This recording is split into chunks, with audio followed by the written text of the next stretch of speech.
2012, my wife says to me, hey, I'm 8.5 months pregnant. When do you plan to decorate the nursery? It was about 11 o'clock at night. So I said, hey, babe, I'm going to run to a 24-hour Walmart and I'm going to find some curtain rods.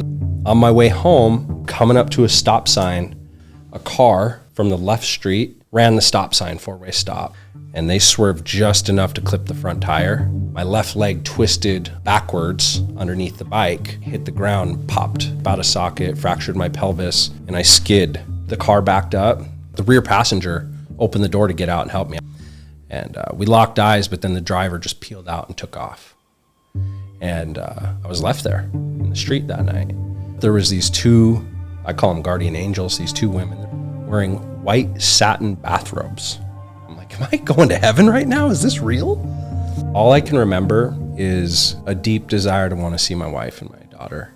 So I refused to get in the ambulance. I forced myself into these women's car and I made them drive me home because everyone I called that night didn't answer.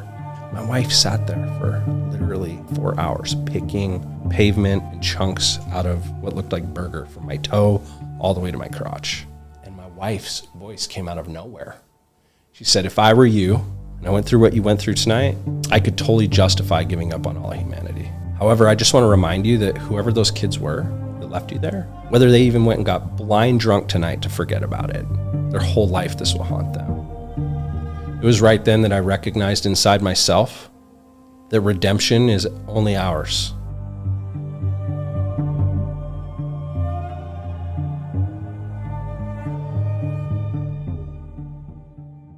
Jaramy Wilson, welcome to the Rollercoaster Podcast, my man. I'm excited to have you. Excited to be here, brother. This is, it feels like it's a long time in the making, but man, we only met like 2 months ago. But it feels like a lot longer. There's been a few men in my life like that recently with Adam and Justin and you, that it's just a weird feeling, you know? So I'm excited to just unpack this with you. Like, how did this happen? Here's what I want to start with. You've got, in my opinion, some of the more different, out there, wild beliefs as part of your belief system than I've ever met. And it's really intriguing to me. What are some of those beliefs that are maybe not sort of common beliefs among society? Man, I can think of two right out the gates. I'm the kind of guy that believes the universe doesn't make mistakes. I don't believe there's anything under the sun that God built that is junk. And so if you approach life with that belief, then you start to see the divinity in everything, the good, the bad, the ugly, and you can embrace more gratitude than people that are judging the circumstances of their life, the situations in the world, and you can embody that gratitude as a foundation that then serves a vision of seeing things even getting better and improving. And so, although I've gone through a lot of challenges, a lot of pain, a lot of resistance, a lot of difficulty in my life, having that belief has allowed me to accept those challenges as strengthening agents for my soul. And I have a belief that anything we go through that's uncomfortable is designed to give us strength of spirit, spiritual muscle. And so that's probably one of the biggest beliefs. A belief that's probably even more out there. You know, I love to ask people the question, what is the opposite of right? What's wrong? Most people would say wrong. Yeah. But here all this time, the opposite of right is left. And really, if you embrace that belief that it's not right or wrong, there's just right and left, you get to choose wholeness. And you get to choose what you want and what's impacting you and what's serving you instead of having a judgment of right or wrong. Now, I still believe in morality and ethics, and I believe all human beings are embedded. So it makes us different than animals. We're embedded with these beautiful design, divine guidance systems that allow us to know, quote unquote, which direction will bring more light in the world, which direction will obviously cause harm to ourselves and others. But I don't believe necessarily in right versus wrong. So those are a couple of probably the biggest ones. The audience now has a look into what this episode's going to be like. Help me reconcile how you've gotten to this place in your life. Like, the way that you talk is not the way that most men talk. You use words that men are scared of, which is light. And, every time I talk to you, tell me to shine on. That's a light reference. You talk about energy. You talk about magnetism. You talk about spirituality. What is that? Where does that come from? Man, we could be here for 6 hours answering that one, but it does start when I was very young. I had a near-death experience. I drowned when I was 4 years old, like completely flatlined, had to be revived, almost a half an hour later. So a complete, I would say not near death, a death experience. And I still remember being in the hospital and not knowing entirely what was even happening. I couldn't walk. I couldn't move, but I was conscious. And I remember, people coming to visit, and I remember the doctors and the nurses with pity and sympathy. Oh, that poor boy. And just the sadness on their face. It was probably like, I was in the hospital 11, I think 12 days total. And I remember I felt those feelings the first 3 or 4 days. Like, maybe I'm supposed to feel this way. Poor me. And I remember sitting in the room. It was probably day 4, day 5. I mean, I had to relearn how to walk. I had to, as a child, I had to go through childhood twice. And I remember laying in the bed and looking out the window and seeing the breeze blow the leaves in the trees, and the sunshine was coming through the window. And all I could think, I'm alive. There's light. Everything on earth is here. We're alive together. Everything that is. And I think that's where it started. It started with just recognizing that we are alive. And even in the face of adversity, it was early on that I started to look at the rest of the world like, you guys, the clouds are out. Look at the beautiful sky. The sun is shining. And even when it was raining, it's all a part of life.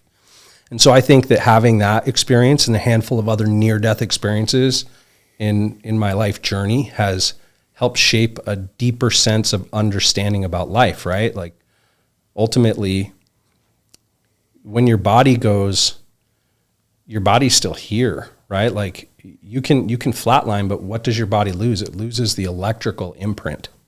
And so as long as we have a pulse, we're alive. There's light. There's animating spirit. And there has to be a greater cause that provides that, right? So let me say this. I think even as I grew a little older, I was always obsessed with just wanting to learn, wanting to know more about the earth. I just always had a curious conviction to want the truth.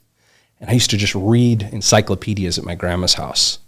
And I used to study the history of the earth and geology and the cosmos from a very young age. And if you just look at the history of our existence, not as a species, but as a planet, right? The sun has been shining, this beautiful radioactive magical miracle in the sky for 4.6 billion years. And because of that life force giving agent, we were able to have planets and the solar system. And for 4.5 billion years, we've had this ball of rock spinning around that big bright light in the sky. And you start to look at the variables of that possibility existing in the mass of outer space and infinite void, eternal in every direction. I mean, it's almost impossible not to recognize that all of life is a result of light, and that the amount of variables that have to occur for you to be born, right? Just the conversation of the sperm and the egg meeting is a 1 in 400 trillion chance. But then you add all the infinite variabilities, right? If Jupiter was a little further out in orbit, we would have been sucked into the sun a long time ago. And so I think that that's really what it's about. It's like, if you stop and you pause and you recognize that there's night and day, just the basics, that life is about light. And I'm not here to worship the sun. I believe there's a greater creator of everything, but I think it all goes back to my existentialism tied to my own life, witnessing a lot of other people come and go from this earth, losing loved ones from this plane, and being right on the edge of that myself. Just makes you recognize the light in people's eyes, in their spirit.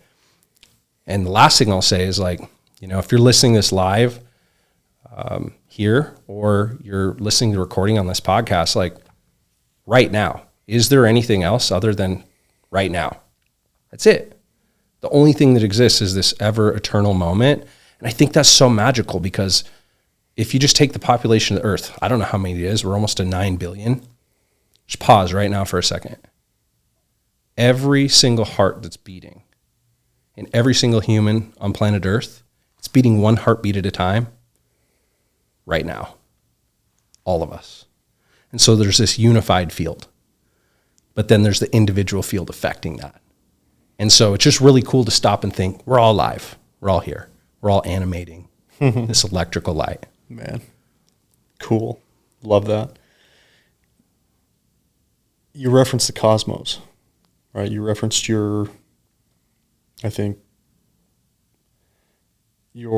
desire to understand the universe from a young age. And I think you continue to try to understand it, right?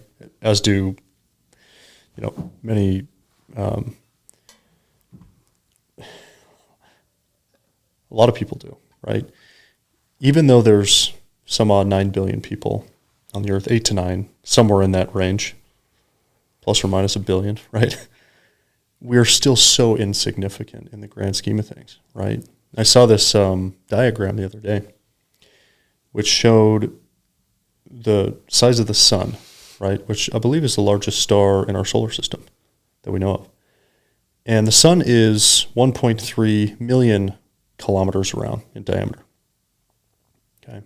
And then it showed the next largest star and the next largest star and the next that are outside of our solar system, right? And it showed and I had to look this up while we were talking, the UY Scuti star, forgive my pronunciation, is 1.18 billion kilometers in diameter. So if you look at the sun next to this star, it's a speck on, I mean, it literally, you can't even see it to the naked eye. It's that small. But to us, the sun is this massive thing. And sometimes we think we're so big and so mighty as individuals. But the reality is we're so insignificant in the grand cosmos, right? So what are your thoughts on that? I love this conversation, because I think that when you really take the time, whether you come from a scientific perspective or a spiritual perspective, and you just stop and you really consider the size and scope of the universe, the scale in which this expanded, whatever this thing is, right? You have to be humbled, and you have to recognize that we are not in control, and that there's very little that our existence has any effect over in the grand scheme of things. And you see that there is an eternal, infinite outside of yourself, and then you come back down here to earth for a moment, and you go, what do we really know? Like, if you consider infinite perspectives, right? It doesn't matter what religion you believe in, they all say the same stuff. We were created by an infinite creator that is free of time and space, and with God, all things are possible. So if you go, okay, with God, all things are possible, that means there's infinite perspectives, right? So if you consider infinite perspectives, what do you really know? I mean, only 5 to 7% of the world speak English. How much knowledge and awareness and perspective do you think that any one of us will ever achieve compared to all of humanity's knowledge and awareness? It's insignificant, right? It's not even measurable. It's so insignificant. And then you go out from there and you go, all right, what percentage of knowledge do you think all of humanity has achieved awareness and perspective of compared to the infinite perspective of God, our creator? Once again, it just amplifies to an infinite level of insignificance.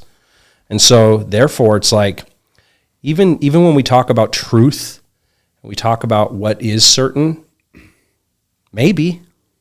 Everything's just a probability, right? I love AI. AI doesn't believe in objective truth. AI only believes in low probability and high probability. And our sample is so small here as humans of what knowledge we have access to, that I believe if you just do that, you stop and you go spiritually, wow, this place is kind of big. Or scientifically. Doesn't matter if you look under a microscope, they keep inventing a new microscope that can see at atomic levels. And all we find is a whole nother world at every level of amplification, whether it's in a telescope or a microscope. We are insignificant compared to the grand scheme of the makeup of this hologram, this game, this life, whatever you want to call it. So let me ask you this one. What is this all for? So I love that question. So, I mean, we were given the 5 senses: sight, sound, touch, taste, and smell. And I'll tell you this, when the sun is shining and all the bright colors, the 7 colors are out, green, red, all the colors, when you can smell the beautiful fragrances of earth, whether you're in the forest or in the desert or on the beach, and you really allow yourself to embrace those senses, it's impossible to ignore that there is a thrill found in just being present to our senses. So I believe that the way we were wired with left brain and right brain, and all of our core memories are formed and stored first and foremost on those senses, that we're here for the thrill of it all, first and foremost. This is our fucking playground, nice. Right? We're children of God. Yeah. You like to see your kids have fun and play. So I believe we're here to play and not play games. We're here to play for the sake of playing and enjoying the thrill of life. I think that's half of it. But in doing that, I've always been the kind of person that, because I'm good at playing, I'm good at bringing joy and love to every experience, even the ugliest, that oftentimes it's easy to see the contrast that not everybody has that ability. Yeah. And I don't like to eat steak when everyone else is eating beans, right? That's not very much fun. So I think the other side of it is showing people a path, giving people guidance, and providing those that are willing to evolve, to accept and receive their birthright of this playground, the kingdom of heaven we live in. That's the second side of it, is for us to learn and grow and contribute. Tony Robbins, he has the 6 human needs. Maslow's hierarchy has the entire pyramid of needs. And I love the bottom 2 needs that Tony Robbins talks a lot about: growth and contribution. So when we experience pain that takes us away from our natural joy, our child heart, whatever you want to call that, we have the ability to, I'm curious. What can I do to create more joy for myself or others? We're always divinely inspired and see the path, can provide the contribution to make this place better for not just us, but everybody. I think that's the purpose for it. It's to learn, to grow, and provide other people the opportunity to experience that love. And last thing I'll say about love related to that, I don't think it's something we're meant to force on anybody. I think everyone has to find that path on their own. But I love to use the word love as an acronym. Let others voluntarily evolve. I believe we're here for evolution. Now, I don't believe that Darwinism is the answer, but it's clear that there's evolutionary biology. And if you study evolutionary biology, you see that we conform to our conditions in a way that allows us to thrive, no matter what conditions you put any organism, any species, and including humans especially in. And so we are designed to thrive. Well said. You've referenced the soul a couple of times. I would love for you to, hold on. Draw my pen. I would love for you to talk about, first of all, what is the soul? Okay, I think there's some ambiguity around this term. And then secondly, I know one of the things that you deeply believe in is the idea of soul science.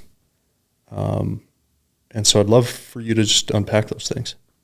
Absolutely. So soul, to me, there's a lot of different definitions. There's a lot of different perspectives. And I don't know that mine is right, but it seems the closest that I've found. And to me, the soul is our light body, right? Beyond the physical, even just study the sun. The sun is transmitting how many different vibrations and frequencies and variants of light, right? And most of it is harmful to humans. Then you have this beautiful earth, also a North Pole, South Pole, this magnetic, You can't see our atmosphere, right? But it's there, and it's protecting us like a force field from all those harmful radiance of light coming from the sun. The only thing that breaks through our atmosphere, full spectrum light, is 40% of it. That's the light we see. 40% of the light that comes from the sun is the visible spectrum. Yeah. 53% is infrared. Can't see it, but without it, cells can't duplicate on Earth. And then UV, our beautiful bathing light.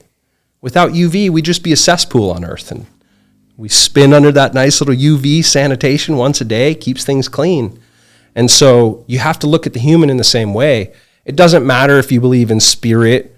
It doesn't matter if you believe in soul. Science has proven we're all transmitting electrical energy, right? And that energy field, that toroidal vortex of voltage that each one of us is exchanging with each other in our outer environment and the cosmos, the sun and the earth. When that light, when that energy, when that electricity leaves the body, your body's still here, but your soul is gone. And so a lot of focus goes into the physical because we're very left brain creatures. What allowed us to become the apex predator in our evolutionary biology is our left brain, right? We watch for sharp edges. We sharpen spears around the campfire so we can take care of the tigers and the bears in the forest. And so we rose the ranks of all other species on this planet because we're wired to see problems. And so most of science has been built around left brain, tangibles, physicals. But even when we go back and talk about the light of the sun, 60% of it is light you can't see with the human eyes. But if you put on a different set of lenses, you can see night vision through infrared light or photography. You can Google Kirlian, Kirlian, Kirlian photography. You can see a picture of a leaf, an apple, or a hand. You'll see that light is leaving your body just like the surface of the sun. And so to me, the soul is that electrical, the light body. And soul science is the study of how we exchange that energy with each other, how that energy processes through ourselves, through our nervous system, through our cognition, our brain, our thought processes, how we process emotions. I think it's a really powerful thing because soul science is really the study of the unseen influence, unseen energy, and how that affects our human behavior. Every time I talk to you on the phone or in person, I give you a hug and I say, bye for now. And you respond with, bye, shine on. Tell me about this, we're talking about light here, light bodies. What is this shine on thing every time you say goodbye to somebody that you love? Yeah, like 20 years. I think it would be kind of a unanimous confusion for anyone that really knows me if I left the room or left a conversation without saying it at some point, right? And it's usually shine the fuck on. It's really this clear, like I mentioned, right now, if you're breathing and you have life in your body, then you're transmitting an electrical field. Hold your breath. Just hold it real quick. That energy field shrinks. When our body's starved of oxygen, it sends signals to the brain, fear, and all these things. Our energy field shrinks, pulls in. When you take a deep, deep breath, that light field expands. Yeah. And most people don't recognize that your emotional state governs and dictates your breathing patterns. So if you're angry, you're just breathing really shallow in the top of your lungs, just this little tiny light field, right? And when you're sad, when you're feeling shame, it's in the very bottom of your lung. Same thing. Just breathing into the bottom of your lungs. And so if you understand that, if you have a pulse, you have the ability with agency and choice, your free will, to recognize that your emotions don't have to govern your breathing patterns. Your breathing patterns can dictate your emotional state. It's proven you could go sit on biofeedback, you get a little cheap heart math inner balance meter and do it at home for a couple $100 and recognize that when you're in that coherent state, your energy field is just electric. And we have the ability, good, bad, or ugly, no matter what you're going through, to recognize that influences everything in our environment. And rather than be like a little flicker flame, just kind of like that energy is the puppet outcome you can actually be the soul in control, and you can shine that light bright and as far and wide as you'd like. The soul in control. Soul in control. That's a good one. That's one of my favorites. I appreciate that one.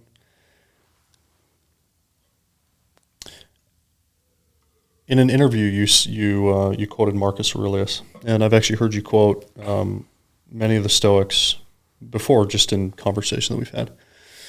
One of the quotes that you said, and I would love for you to unpack this after I read it, is, "It's time you realize that you have something in you more powerful and miraculous than the things that affect you and make you dance like a puppet." I love it. It's my favorite quote by Marcus Aurelius. Originally, I wanted to be a politician at some point in my life, and I wanted to know who our founding fathers quoted. And they all quoted Seneca and Marcus Aurelius and the Stoics. And I became obsessed when I was like 16, 17 years old, very gratefully. And this quote stuck with me deeply because, one, those first three words, I guess, it is time. Anytime you say it, it is time. There is no other time. And, you know, there's so many things in our outer environment, especially in the modern world. We have social media, you know, propagated news. There's a lot of things in our outer environment that can cause our attention to be focused away from the infinite, eternal, the amazing life, and gratitude for it. But there's also a lot of mechanisms inside of us, our internal mechanisms, our internal navigation system. And most people's thoughts are a distraction. And they chase those thoughts like a dog chases its tail. And then emotions, right? Every one of us, even the most zen versions of ourselves in traffic, have been pissed off about something. And so whether it's the external that affects the internal or the internal that then causes us to see the outside world in a different view, we are not our thoughts and we are not our emotions. And I truly believe those mechanisms were designed for us to recognize that which we do have agency and free will over.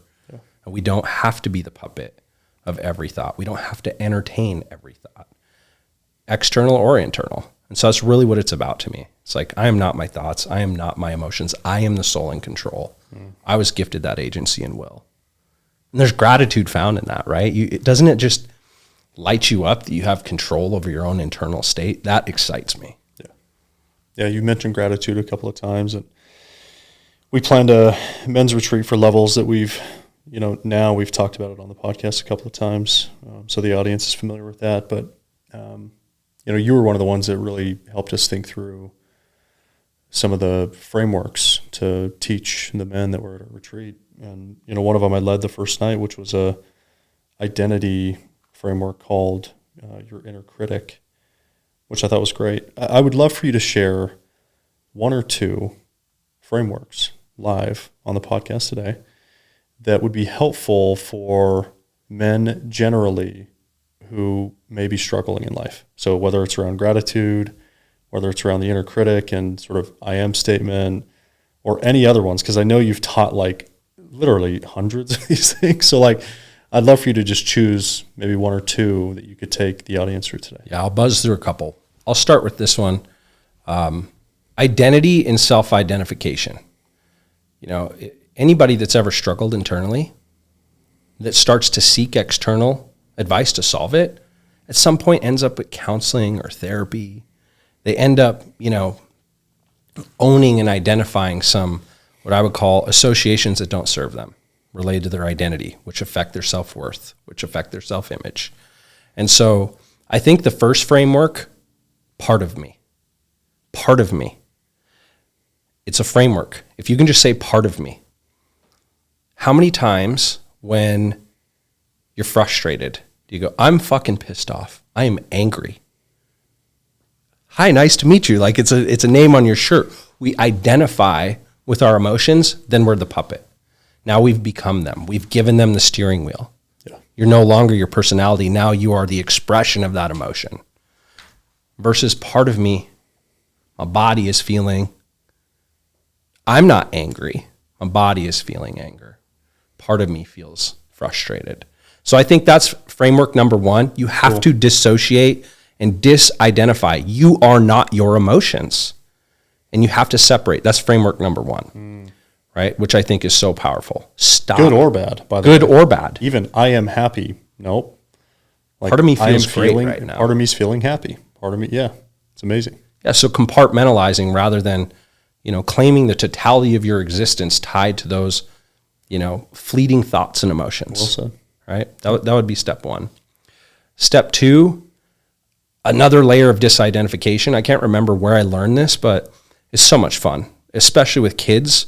But grown men can struggle in the modern world with self-beat up, right? Most high-performing individuals I've worked with, doesn't matter if they're pro athletes, celebrities, high-powered multi-billion-dollar CEOs of multinational companies.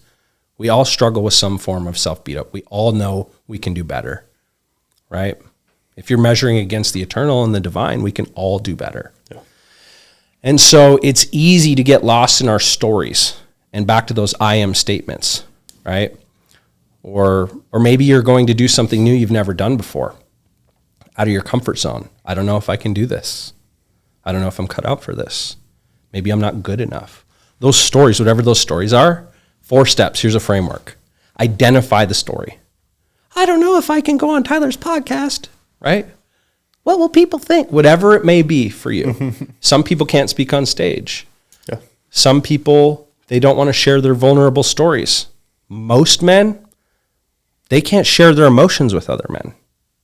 I don't want to show anyone my emotions. They'll see me as weak, right? So step 1 is identify the story. Step 2 is disidentify the story. So identify it, write it down in clarity, but step 2 is say it in 4 voices that are not your own. Literally, that are not your own. Make it kind of funny, right? So I just kind of practiced a little. Give me a story. What's a story that sometimes you still struggle with?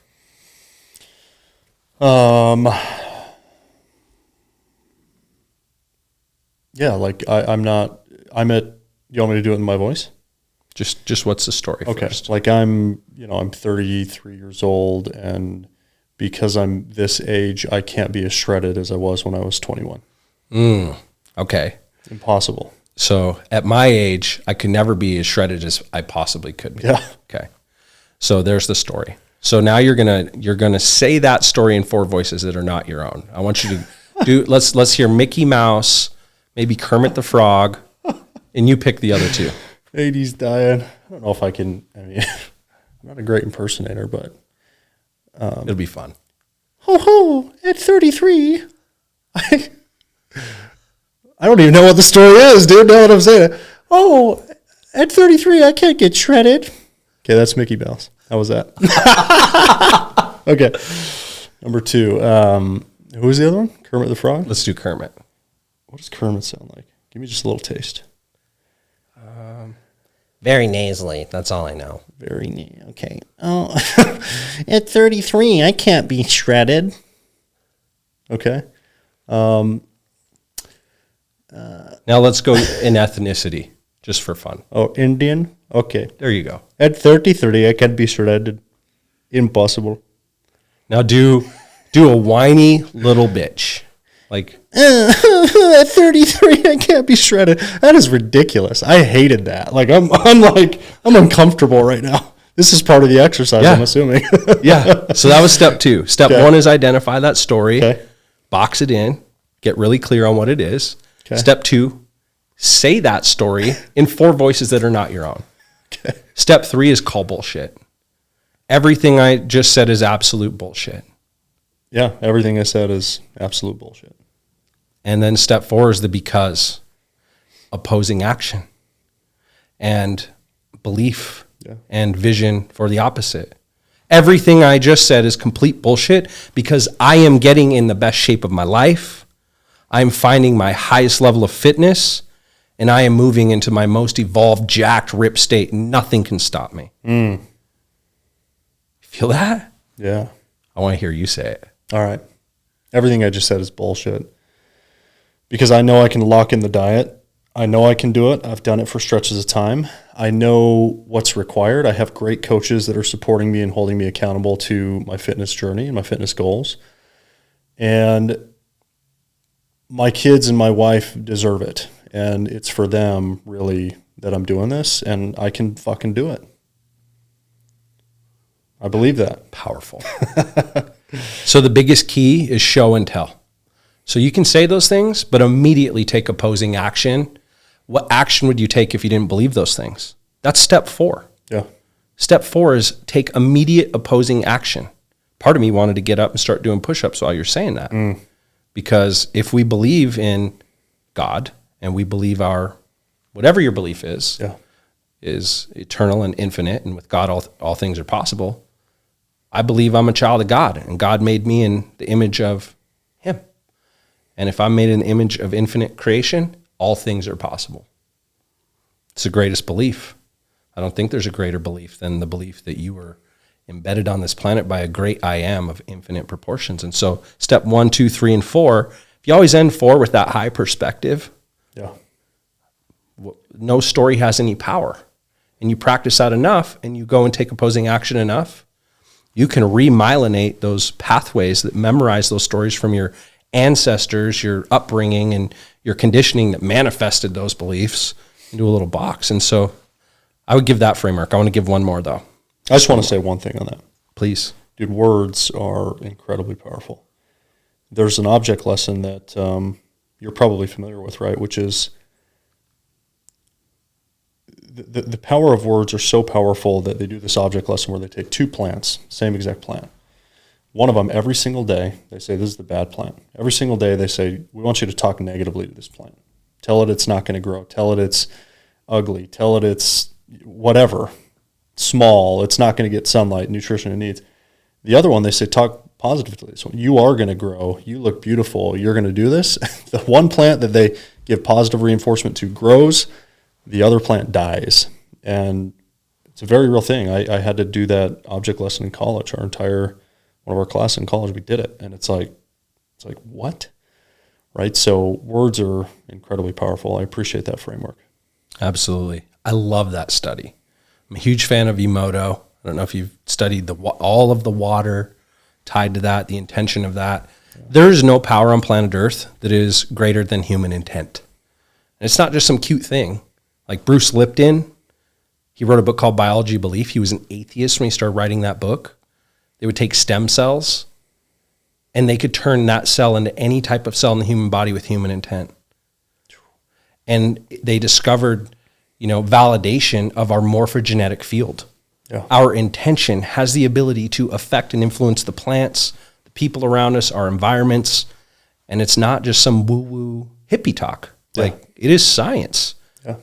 And when you get really clear on intent and you're broadcasting that with your mouth or your inner voice, you may not see the light you're broadcasting, but it is very physical. Yeah. And it is affecting everything in your environment. So I want to give you this one piece tied to that. So there's a third. This blew my mind with these studies. They do it with rice. They do it with plants. Yeah. You're ugly. You're horrible. I hate you. Yeah. You're beautiful. I love you. You're amazing. They ignored the third. Yeah. The one they ignored was the one that had the most detriment. Yeah, it was the worst. Yeah, I remember this. So the one even that had attention. Yeah. Think about this with kids.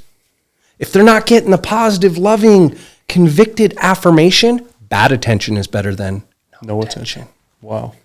And so there's so much power in that. And we were given the ability with eyes to see and ears to hear and focus to direct, to pay attention to anything we want. And we have influence with our human intent to shift and bring light, beauty, just through our objective attention. I love that one. I love that. Did you want to do one more object lesson? Yeah, you know what? Or excuse me, framework? I won't spoil it because, I know now that's an important part of the signature experience for levels. So I don't want to spoil the whole experience. And I also share that experience at some of my signature events. But yeah, it doesn't matter what your income levels are, how sexy you are when you look in the mirror, how many friends and family love you. They've proven that all humans, right? We have 50 to 90,000 thoughts on average. Entrepreneurs have 300 or 400 thoughts a day. And it doesn't matter who you are. 87% of our thoughts, on average, are negative self-talk related to our identity. Most people are living in dramatic paranoia, and it's been amplified because of social media, right? We're comparing ourselves to other people all the time. And so you're not good enough. You're ugly. You're fat. You're lazy. All of these stories of the inner critic are there. And when you make a decision to eat the cheeseburger instead of the grilled chicken, you're making a decision that amplifies that inner critic, right? And so all I will say, identify those stories. Just like that first exercise, identify every single one of those stories. And I won't spoil the exercise we're talking about, but you've got to run those stories through that process. You have to take action on the opposite, because as long as you don't, your inaction is the greatest affirmation of those stories. But your action in opposition will immediately breed confidence for the mind, emotional certainty for the heart, and completely shift and shape your self-image, your self-worth, and the love you feel when you look in the mirror in your own eyes. And so, especially the men that are listening, but women too, paranoia, they say comparison is the thief of joy. Well, it is. And you might not be as good at something else as your neighbor, but we all have unique talents and skills and abilities. And it's very important that you get really clear on what those are, because you may have all F's except one A. And if you focus on what you're failing at, you're not going to like yourself. But if you focus on what you're amazing at and you pour your energy and attention into that, you will only find divine beauty and joy all around you and in your own self-worth. It's really well said. Thank you to our sponsors over at Bucked Up. I love this company. I love their products, their apparel, and their supplements. Recently, they dropped the mother of all pre-workouts, Mother Bucker. This is not for the faint of heart. This will make you want to claw your face off. So don't get stuck in traffic when you're headed to the gym. I love these guys. I love this company, and I love their products. They are clearly the best tasting pre-workout on the entire market, and they're number one for a reason. Bucked Up is my favorite workout brand, hands down. And they also have my favorite apparel for working out and just for daily life. It's Lululemon-like quality, but for a fraction of the price that's affordable. So head over to their site, buckedup.com, where you can check it out. And for 20% off their entire site, use the code TylerHall20. You referenced an experience earlier where you almost died, or you basically did die and was brought back to life when you were 4 years old in a drowning accident. It's not the only time in your life that you've almost died. So I had an experience in 2012 that, I think the audience is going to be holding onto the edge of their seat as you tell this story. So what happened to you in 2012? So 2012, my wife and I at that time had an 18-month-old little girl, our daughter Gianna, who's now 13. And my wife was 8.5 months pregnant in July of 2012 with our son, who's now 11. And it was just a little over a week before he was born, 8 days before he was born. Any parents listening that have multiple kids can probably get this. First baby, the day we found out it was a girl with the ultrasound. We left that appointment. I was at the mall. I threw down a couple G's on girl clothes. Everything was ordered off Amazon to decorate the nursery. And I'm pretty sure it was like 3 days later, rush shipping, it was done. I didn't stop. She had a fully stocked room. It was like she already lived there. Months in advance. Our son, we had all the stuff ordered, but it was just sitting in boxes in his little bedroom. 8.5 months in. We're taking care of an 18-month-old, right? Totally. Yeah. And my wife says to me, it was a weekend, it was a Sunday, Sunday morning, she's like, hey, I'm 8.5 months pregnant. When do you plan to decorate the nursery? Put all the furniture together. And so I spent the whole day on Sunday decorating the nursery, getting everything ready. And I'm a guy that really loves completion. I do. Not perfection, but I like completion. And so it was about 11 o'clock at night almost. And the only thing I didn't have was curtain rods to put the curtains on the wall. So I said, hey, babe, I want to finish this tonight. So it's just done and you're ready and you can nest up. I'm going to run to a 24-hour Walmart and I'm going to find some curtain rods and I'm going to hang the curtain rods on the wall. And I was like, you know what? I'm also going to get some gas in my bike, my motorcycle, because I like to take it to work in the mornings. So I never drove my bike at night, and you can probably already tell where the story's going. I went to old Wally World, that's what we called it in Montana, Walmart. And on my way home, I still remember I was playing. Actually, I had been hit on my motorcycle by a car a couple previous times, different motorcycles, sold them. And I was inspired by one of my favorite movies, Tron Legacy. There's a scene at the very beginning of the movie where the kid grows up and he's on his motorcycle. And I'm a huge Daft Punk fan. And that was the soundtrack of the movie. And I was watching, and it inspired me to get a motorcycle again, right? And I got this badass Harley Davidson XR 1200X. Basically, when the economy crashed and they consolidated the entire Buell brand, which is Harley's sports bike brand, they poured all that technology into this one motorcycle under the Harley label. And very heavy bike, not a normal super bike, 450-pound wet bike. So long story short, I was driving home and I was playing the song that is playing during the movie where I was inspired to get the motorcycle. And I'm coming up to a stop sign. I was going about 35 miles an hour, and before I even had time to pump the brakes and slow down to the stop sign, you're just first applying the brakes. A car from the left street ran the stop sign, 4-way stop, almost on 2 wheels, coming head on right toward me. So I slammed the brakes, and the back end of the bike came all the way up, and they swerved just enough to clip the front tire. And the way that the bike hit the ground, my left leg twisted backwards underneath the bike, and it hit the ground and popped my hip out of socket, fractured my pelvis, and I skid for quite a ways, over 100 feet, with my left leg under the motorcycle.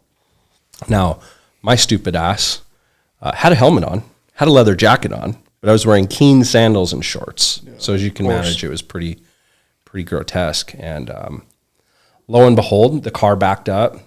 I still remember it. So like Volkswagen Jetta.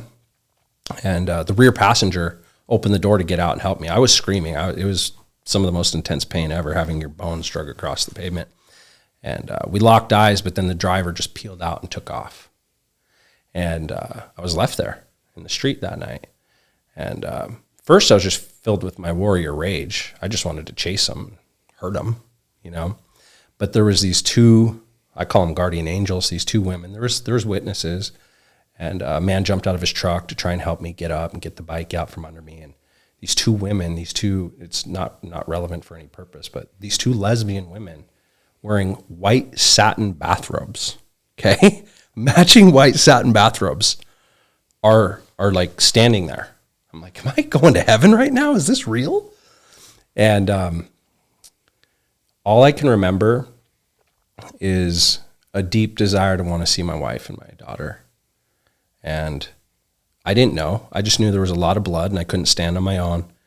I was refusing medical care. I couldn't even hear anyone talking. All I could think about was getting home to my wife and my kids in case this is it. And so I refused to get in the ambulance. I refused to speak with police. And fortunate, back then I used to carry a bunch of cash. And I forced myself into these women's car and I made them drive me home because everyone I called that night didn't answer. Tried to call my wife, all my friends. 19 phone calls went to voicemail. And so I went home and I hopped on one foot up the, the front sidewalk to my house, and I banged on the door and rang the doorbell. And my wife, who was already sleeping at that time, because it was probably like close to midnight, maybe even a little later, she opens the door and there's her one-legged husband with a trail of blood up the sidewalk standing with a mangled leg. And that night, there was a moment, though, when I was laying on the street before the rest of the chaos. They left me there before I could even fathom what fully happened. It was right when I turned the music off under my helmet and got my helmet off. And not knowing if that was going to be my last moment. There was a lot of blood. I was losing a lot of blood. I just remember this, man, even as I talk about it now, it just fills me with warmth and love. It was then I had practiced enough of these affirmations and had enough recognition from MMA fighting and skydiving and crazy experiences where the chaos is high, being able to find my center. It was like autopilot. There's a part of me that literally spoke. I call it the voice, whatever you want to call it. It was outside of my control. And it was, you're not these thoughts. You're not these feelings. You're not even this body. You're golden. I remember hearing, you're golden. Your soul is whole. There's nothing wrong. And it gave me this like deep feeling of gratitude while I was in the most pain of my life. I would say it was an experience of bliss, recognizing once again, back to that original story, that I'm alive. And even if all I have is 5 minutes, I'm here in gratitude. And so, yeah, I had waves of rage and anger and abandonment and rejection from being left there. However, throughout the night, it just continued to compound. So I don't even know if I shared this, because that night, everything changed for me. I had experienced a lot of trauma, physically, mentally, emotionally, socially, at that point in my life that caused a lot of spiritual turmoil as well. And my wife, God bless her heart, she's truly a living angel. I refused to go to the hospital still when I got home. I hate hospitals. I just despise them. I hate the fluorescent light bulbs and sitting in an impersonal room by yourself. I just didn't want to go through it. Because have you ever had road rash and had to go to the hospital? Mm-mm. They use something that's kind of like a wire brush. No matter how many shots of, pain numbing agent. Yep. No matter how many, a wire brush touching those nerve endings is truly the most excruciating pain I've ever experienced. And I didn't think I had the capacity to go through that. I knew that we had stopped the bleeding enough. I had experienced enough road rash before to know I'd be okay. I knew things were out of socket and I might have some breaks and some cracks, but I said, I'll go in the morning, right? My wife sat there for literally 3.5, 4 hours picking pavement and chunks out of what looked like burger from my toe all the way to my crotch, right? And I don't know how she did it. She's like a surgeon. And finally she had me all gauzed up, Vaselined up, tightened up. And I just wanted to lay in bed. And I remember I had this crystal. I'm kind of a crystal junkie. Of course you are. Right? So I had this crystal that's really important to me. And I was holding it over my heart and I was laying in bed. It was like 4:30, 4:45 in the morning. I'd been laying there for probably 20, 30 minutes just praying and really just connecting, communing with my Creator. And also feeling waves of sadness and rage and anger and all the things anyone would feel in their humanness in that moment. And my wife's voice came out of nowhere. And she said, "Hey, babe, I know you're hurting right now. And I don't just mean physically." She said, "If I were you, and I went through what you went through tonight, I could totally justify giving up on all of humanity. Like I could justify that. I could see how you could just give up on people. However, I just want to remind you that whoever those kids were that left you there, whether they even went and got blind drunk tonight to forget about it, they'll never forget about it. Their whole life, this will haunt them. There was 3 other people in that vehicle that weren't driving. One of them wanted to get out and help you. And they'll grow up and this will haunt them when they have children. Every motorcycle they see, they will remember that and it will fill them with shame. They will feel a sense of guilt. And they may never forgive themselves. It was right then that I recognized inside myself that redemption is only ours.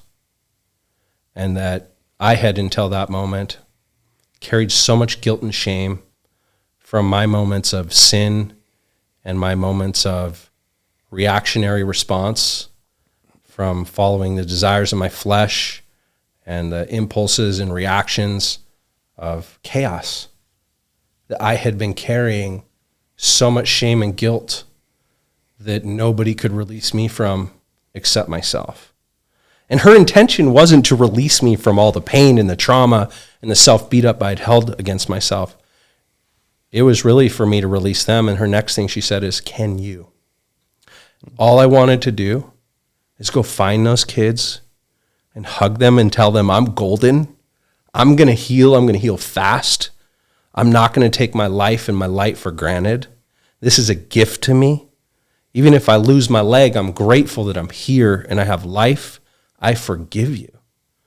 But I remember laying there, and I don't remember falling asleep, but I do remember the feeling of release and redemption that I'd never felt before. And I felt the prison I'd held myself in until that moment, when I recognized that all of us and only us can, before our Creator, forgive ourselves and ask to be absolved of our sin, of our regret, of our shame, of our guilt. And that was special. So I'm grateful for that trauma. I probably missed some pieces, and I shared probably more than I thought I would. But it was life-changing for me. And last thing I'll say, it was that night right then, right before I dozed off, I made a decision that I wouldn't make my life an actionable response or a logical decision, that I would choose with my heart and my soul in everything that I did.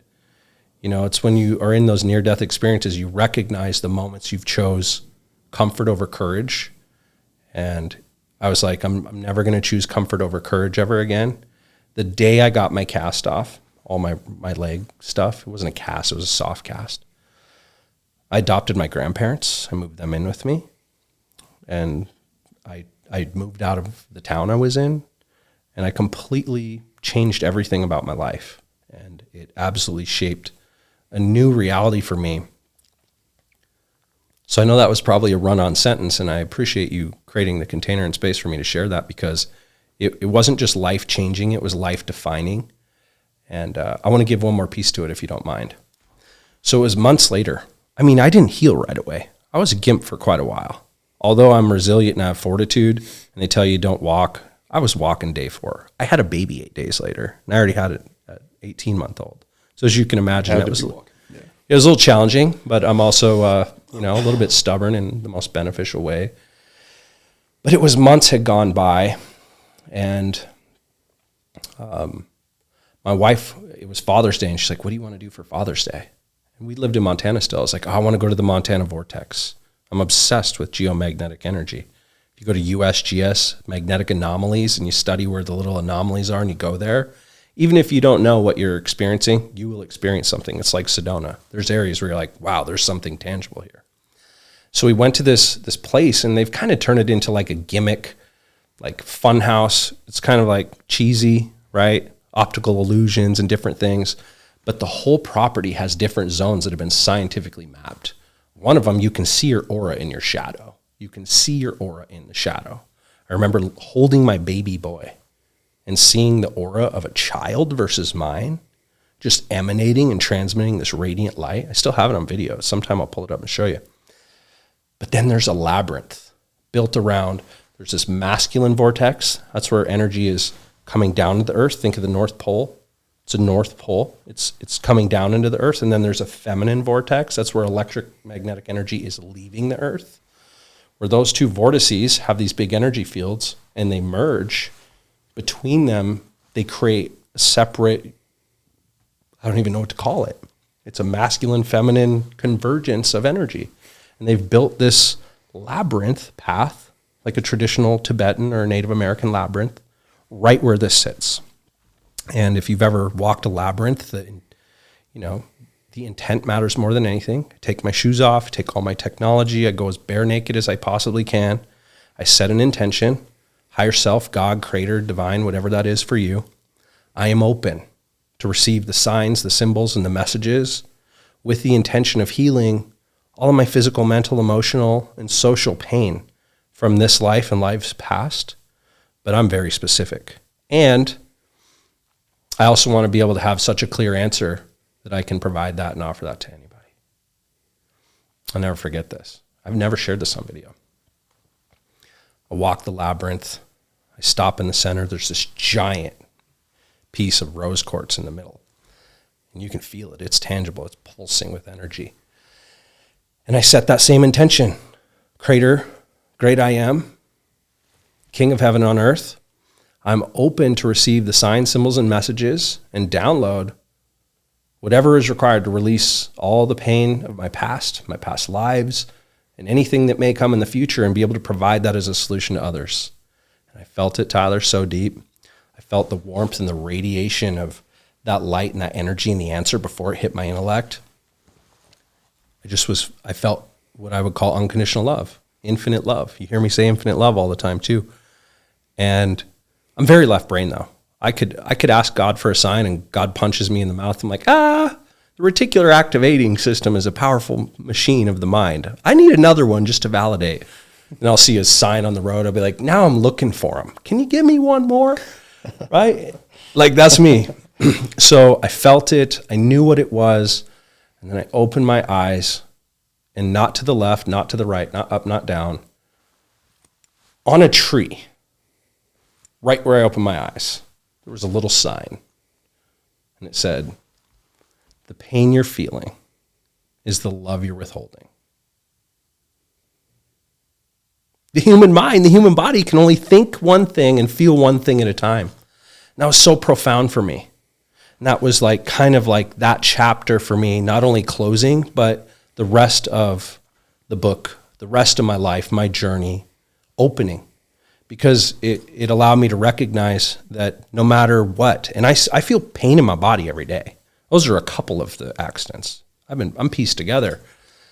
And the pain you feel is the love you withhold, and it's proven in psychology. Anytime you're thinking about yourself, you're injecting hormones that cause disharmony and melancholy and even potentially depression. And when we're thinking about in service to others, when we're thinking about contribution to others, hormones are being injected that cause us to feel bliss and love, even in the face of warfare and challenge and resistance and difficulty. The pain you feel is the love you withhold. I harvested that from that experience. Thank you for the space to share that. You're welcome. Thank you for doing it. I want to end with this, okay? And then clearly we will do this again, maybe many times. But I want to end with this. You've obviously been through a lot. You've had you've been broken physically, spiritually, mentally. I know even more about your story than what you've shared today. There's a lot of men that are dealing with their own version of being broken physically, mentally, spiritually. What advice would you share with men who feel broken and broken beyond the ability to be fixed? Yeah, I think that's the big one. Find the statistic. If you're in that statistic, find it. Find out how many other people are experiencing that. Because it's easy when you isolate yourself to be in that pain, to just be in that pain. But the moment you recognize other people are suffering at the same capacity as you, I believe that immediately alleviates some of it. Because I believe that the biggest problem when we're hurting is the loneliness of that pain. And to me, empathy is just recognizing the pain of others. That's all empathy is. I recognize your suffering. I recognize your pain. And so if you're in pain and you're suffering and you're struggling, if you just acknowledge the statistic and recognize that other people are hurting as well, it immediately opens up and activates that moral fiber embedded in every single human. And it starts to open your eyes to not just want to heal for yourself, but to help them heal. I don't believe any one of us is on this earth on accident. Ask yourself, with all the variables, all the chances that you're even here, being almost impossible, how could you say you're here on accident? Are you here on accident, Tyler? No So way. what's the opposite of on accident? Purpose. On purpose. So recognize if you're going through some pain, look, for most of human culture, we found our strength in our pain tolerance, right? You think of Roman culture. Yeah, stoicism. The person who can experience pain and not complain is the strongest in the tribe. However, we're at a place now where if you just pause for a second and you recognize there's other people hurting, even if you progress a millimeter, you can provide that to millions of people. And that might not seem like a big deal if you can just improve a little. But I believe that it starts to cycle and snowball very quickly. And service and compassion begins to lead your motive to heal. Back to the other side of it, like the pain you feel is the love you withhold. And so if you're sitting in that pain, you're being selfish. And there are people here on this earth that are suffering that might not have the perspective awareness to even look for a solution. And, you know, it really comes down to this. I could answer this for 45 minutes. But I remember, I don't know why I'm thinking of this right now. I remember after, 9/11, we went to Iraq, and I'll never forget this picture.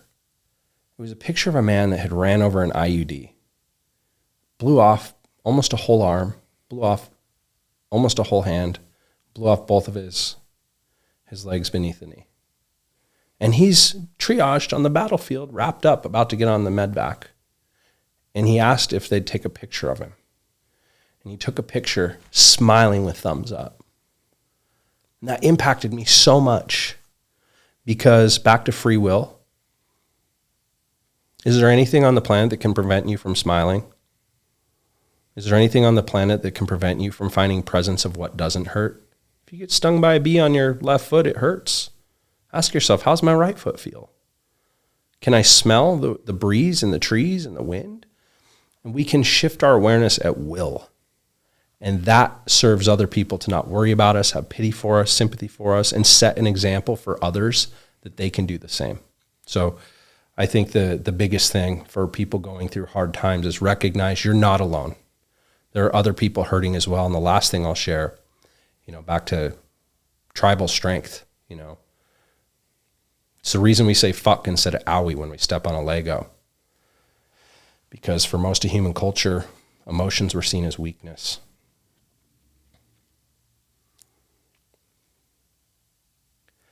I would say when you go to the gym and you want to grow a bicep, what do? You pick up the heaviest shit possible and you lift it until it's as painful as it can be.